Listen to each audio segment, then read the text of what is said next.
Hi, welcome to Live Right Tonight. I am Brandi and I have Candice here with me today. How are you doing? I'm good.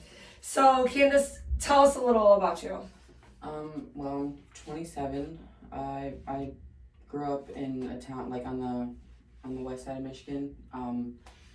My mom, well, like, you want to know everything or like? Just tell me a little about yourself and then we'll go from there. I have 4 children, two of which that are adopted. My mother was a drug addict when I was growing up. She died when I was 17 from drugs. And man, this is gonna be hard. It's okay. Whew.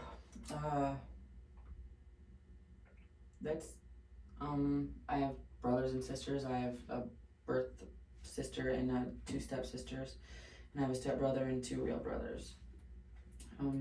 My dad is alive. He takes care of my kids for me. What else?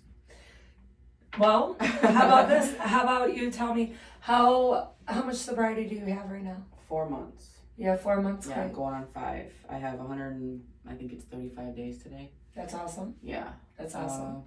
I didn't ever think I was gonna get clean, to be honest. I never. Me and my kid's dad, we used drugs together for 2 years, 3 years solid, but I loved him more than I loved anything. It's okay. And I knew the only way that I'd be able to get clean is to leave him.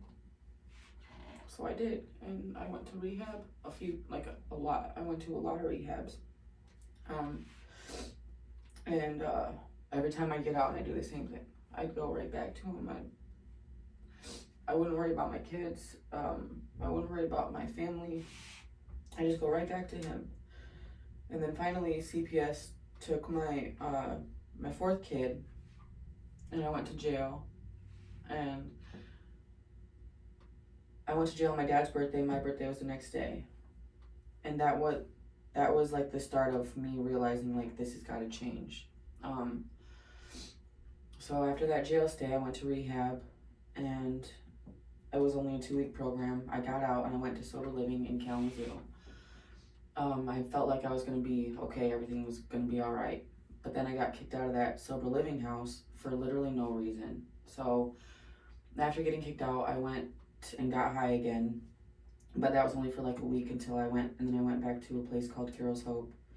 And after I was there, they were like, okay, well, you're only allowed to go to a certain rehab because the other one that I was going to religiously wouldn't allow me in. They said I was too comfortable. So I went to Bear River, and it's like close to Petoskey. Okay. For 30 days, and it was an all women's rehab. And that changed my life. When I was there, I was like, man, the only way I'm gonna be able to do this is to change everything. And that sounds like cliche. They only have to change one thing, and that's everything. Mm-hmm. But I did. So I was looking for sober living houses in all the areas. But there's this girl there that kept on telling me, go to where I live, go to where I live. And she lived in Roseville. So I found Live Right, and I called Mary, and she was the one that answered. And she talked to me, and she told me that, yeah, they have openings. So after I was in rehab, I don't know, and I was so nervous. I was so scared to come here. But I just kept on praying to God, like, if this is what I'm supposed to do, then I'm gonna do it.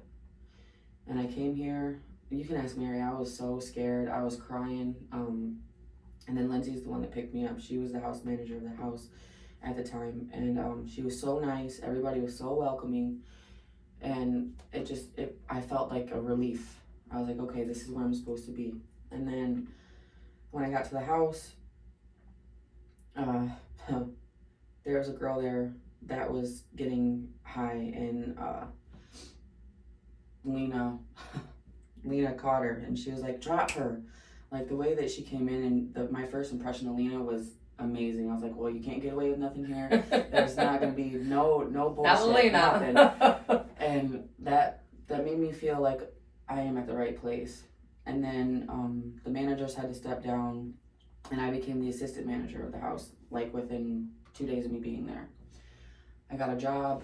I was going to meetings, but then the house, and then the person that was the house manager and I was the assistant, it was just, I felt like it was too much for me to handle at the time, so I ended up stepping down and just became a regular person of the house and went to meetings, went to work. I ended up quitting one job, and then I got another job. I got fired at the next one. And it was like my old addict behavior that got me fired, because I called in and I told him I had strep throat. I didn't have strep throat, I just didn't want to go. So that was like a learning lesson for me, because after they fired me, I was really scared because I was off Macomb at the time and I didn't have money to pay for rent. I had like enough for 2 weeks. And then I filled out an application at 7-Eleven before when I got the job I got fired from. And like a couple days before my rent was due, Daisha, a girl at the house, came and told me, she's like, hey, you looking for a job still? I was like, yeah. So a 7-Eleven, literally like 10 steps from my house, they were like, well, we need somebody, can you work, when can you work? I was like, as soon as possible. So I've been working there. It's only been a week, but now I love that job. It's literally like within walking distance, and I can, go there comfortably. I love going there because my boss is amazing. My life is amazing today. I'm actually the manager of the sober living house I live at. And it's I'm not gonna lie to you, I'm not gonna say it's not stressful, because it is stressful. There's a lot of stressful times. Like I had a mental breakdown the other day, like calling my friend, I was crying. I have a sponsor. She didn't answer the phone, but she's really busy. She has like 6 other sponsees. So I was like, okay. But I called my friend and he was like, listen, just, if you weren't feeling these feelings, then I'd be worried. Like, right. You're feeling these feelings and you're going to get over them and you're going to feel much better afterwards. Like, you overcame this. And because I wanted to go home to my kids so bad the other day. I wanted to just pack up and leave. But I know, and he was like, listen, the power of your addiction that's waiting for you there is way stronger than the power of them NA meetings or the sober living house that you could find. Like, it's going to happen. Like, it might not happen at first, but you're going to end up using again. And took me back. I was just like, man, he's right. So I just gotta stick it out and, work through all these trials and tribulations and all the good, the bad, and the ugly. Because when you're in recovery, they don't promise you an extravagant life, but they do promise you that if you keep coming, good things will happen to you. Absolutely. Like, you're gonna go through bad times, you're gonna go through pain, you're gonna have a lot of heartbreak, but if you're sober and clean, you can make it through it. And I don't know, I just keep on working every day on myself. And since I've been the manager of the house, like, I've held myself a lot more accountable. Like, I used to not do my chore. I used to try to skate by. Now I don't. I do what I'm supposed to do for myself and as a house manager. But I'm not gonna lie to you, sometimes there's days where I'm just like, so I'm at the house, I'm I'm a manager. At meetings, I'm an NA member. At my work, I'm an employee. Sometimes I just want to be Candice. And I know those days will come, but for now, I just gotta sit tight and stay grounded and just keep on working on myself, because ultimately, like, I have goals and ambitions, and I want to be a lawyer. I want to be something someday. I want to give my kids a legacy to leave behind. I don't want to just be like skating by for the rest of my life. Like, that's all I did before. I wasn't even a good mom to them whenever I was clean. I was a mom, but I didn't go that extra mile like mothers do, Right. This program is teaching me patience. It's teaching me kindness, humility, to look at other people's perspective, not just my own, not being selfish. And there is still hope. There's hope for everybody. If there's somebody out there that thinks that you can't do it, you can, man.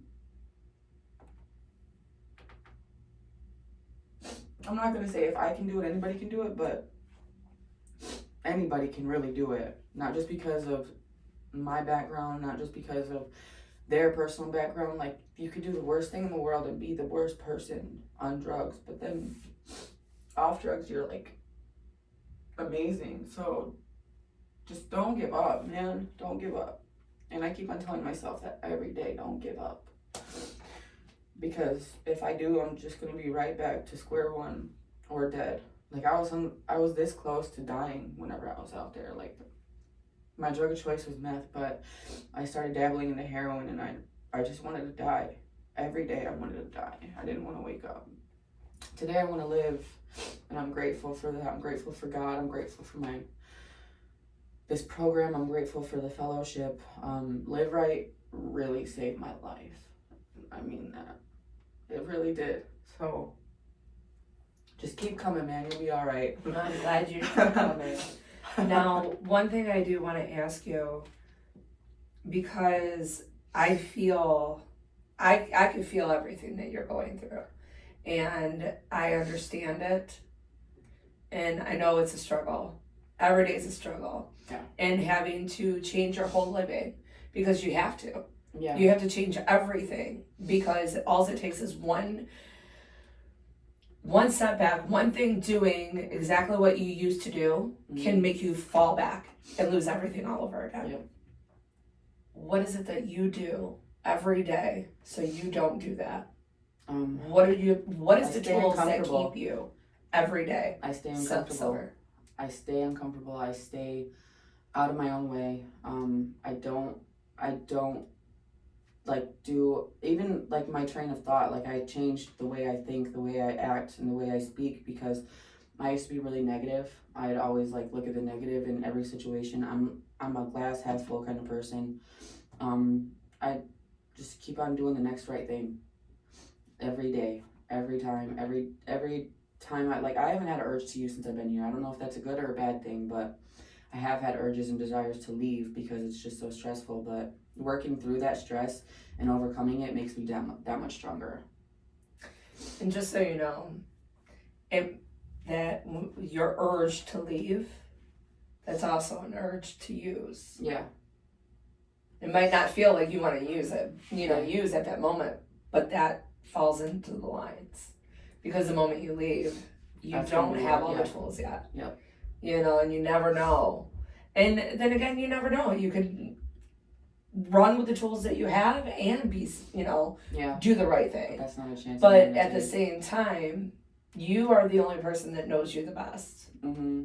So for you sticking around, you already know it ain't gonna work if you leave. Mm-mm. So, but Candice, I appreciate you coming out here.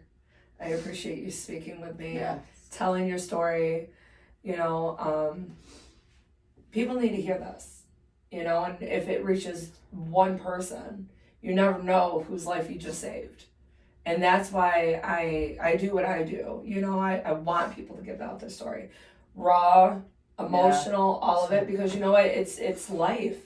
It's not easy. Going through all that and doing everything that you've done and gone through, and even, just the using part, especially because half the time you're not using because, oh my God, it's such a great time. Mm.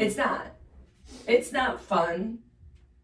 It was fun maybe in the beginning. Yeah, exactly, this part. But then the rest, it's like you're still chasing the high that you'll never get again. Yeah. And then now you're just like, who knows, maybe this round I'll be gone and I won't have to wake up. Nobody should live a life like that. Mm-mm. I really thought that I was going to just end up being a drug addict my whole life. I never thought I'd get better. And now my family's proud of me. My children are in my life still. I didn't talk to my kids. Okay, so 43 nights out of 2.5 years, I was with my children. Every time I thought about them, I'd pick up, I'd shoot up, and today I can think about my kids and actually call them and not have to go use drugs or feel so empty inside and angry with myself that I can just call them. I can FaceTime them. I can be on the phone with them and not have to worry about them seeing my cheeks sunk in or I'm telling you, I never FaceTime my kids when I was getting high. Now I can just pick up the phone and FaceTime them and, be okay with it, be comfortable, be happy, because I'm not going to lie and say that this shit is easy, because it's not easy, but it's so worth it. So worth it. And it's like you said, being in the uncomfortable. Yep. I'm uncomfortable doing this right now. I know. So uncomfortable, but I'm doing it because I feel like it's going to help me grow, and it's going to help. I hope I can help somebody else. I hope. And I tell people, you never know. You could sit there and tell your story 100 times and not hear it, and then actually watch it, and you'll be like, damn. Yeah. You could feel yourself and be like, wow, that's me, and I went through all that, and here I am today. Yep. So, not only am I hoping that this reaches someone to help them, but it's also going to help you. Yeah. You know what I Yeah. mean? Yep.